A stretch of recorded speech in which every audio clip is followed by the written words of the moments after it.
इससे मुल्क के काम आ सकता हूं, बहन भाइयों के। पहले आहिस्ता आहिस्ता तुम्हारा सर्कल बड़ा होगा। तुम्हें बताऊं एक बात, और अगर ऐसा सर्कल ना हो तो अपने ऊपर जरा गौर कर लेना कि कहीं तुम एबनॉर्मेलिटी की तरफ तो नहीं जा रहे।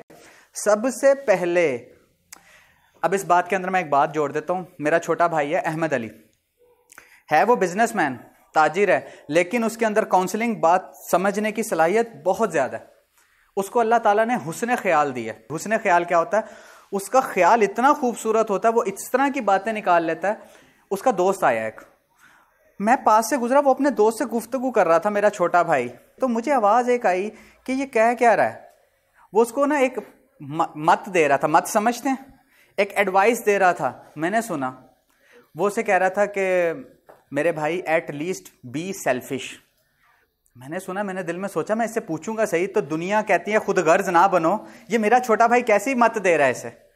तो वो जब चला गया तो मैंने भाई से कहा कि आप जरा रोशनी डालेंगे कि ये आप क्या कह रहे थे कि एटलीस्ट बी सेल्फिश।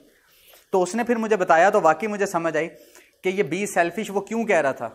कहता है भाई ये इस कदर गैर मुफीद शख्स है, ना ये माँ बाप के काम का है, ना बहन भाइयों के काम का, और इस कदर फजूल आदमी है कि इसकी वजह से इसकी अपनी जात को भी फायदा नहीं है। ये इस कदर बेकार शख्स है। तो इट एट लीस्ट मैं उसे कह रहा था, भाई वो इकबाल का शेर है ना कि अपने मन में डूब के पा जा सुराग जिंदगी, ऐसे ही है कुछ। तू अगर मेरा नहीं बनता ना बन, अपना तो बन। तो मैंने इसे वो मत दिया कि भाई एट लीस्ट बी सेल्फिश, तू अपने जोगा तो हो जा, माँ बाप पे बर्डन तो ना बन कि खुद गर्ज हो जा, तू अपने गर्ज अपने जोगा तो हो, एटलीस्ट बी सेल्फिश।